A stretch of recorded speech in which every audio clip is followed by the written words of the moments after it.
Welcome to this explainer. Today, we've got a fast-paced breakdown of a highly dramatic breaking news event that literally just shocked spectators.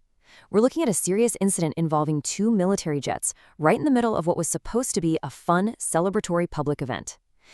You know, this is one of those wild moments where routine precision instantly turns into absolute chaos. We're going to look strictly at the facts reported as this whole situation unfolded. Okay, let's dive into this. The exact words used by Fox News as the alert broke, reacting to the raw video footage coming out of the area, were simple: a terrifying sight. Think about it. When you have military aircraft operating in such close proximity, the margins for error are incredibly slim. The initial footage and reports that came across the wire captured that pure, unfiltered shock of witnessing a total disaster unfold right before the eyes of the public. So an absolutely crucial point here is understanding the specific setting and who exactly was involved. We're talking about two Navy jets that collided mid-air. And this wasn't happening out in some remote, isolated testing range with nobody around. Nope, it took place in the sky over Idaho, specifically during an air show located right near the Mountain Home Air Force Base. Just try to imagine that environment for a second. You've got crowds gathered, everybody's eyes are glued to the sky, expecting to see a display of incredible aerial skill, only to witness this catastrophic mid-air collision instead.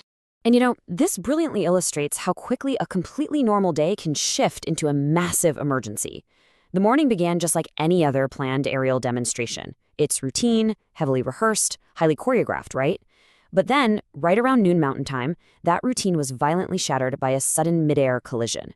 It is a stark, terrifying contrast between a planned public performance and a completely unscripted disaster occurring in real time. Now, what's really interesting about this next detail is a single figure: 4. Exactly 4 crew members were directly involved in this terrifying crash. When those two Navy jets collided up in the sky, those 4 individuals were instantly thrust into a literal life-or-death situation miles above the ground. Let's move forward and see how this builds into the immediate aftermath. Because honestly, this is where the story pivots from pure disaster to an absolutely incredible response. According to a spokesperson speaking to Fox News, this sequence of events unfolded incredibly fast. Step 1, a successful ejection. All 4 of those crew members managed to punch out of their falling aircraft. Step 2, they were immediately met and evaluated by medical personnel on the ground. And Step 3, first responders rapidly worked to secure the crash scene. I mean, it brings an immense wave of emotional relief knowing that the safety systems worked exactly as designed when every single second mattered. That incredible survival leads us right into this exact word: miraculous. This was used in the news alert to describe the crew's survival, and it really grounds you in the extreme gravity of their narrow escape. 2 military jets hitting each other mid-air at high speeds, well, that's an event with traditionally devastating outcomes. The fact that all 4 crew members made it out of those cockpits alive and are safely in the hands of medical professionals truly feels nothing short of miraculous.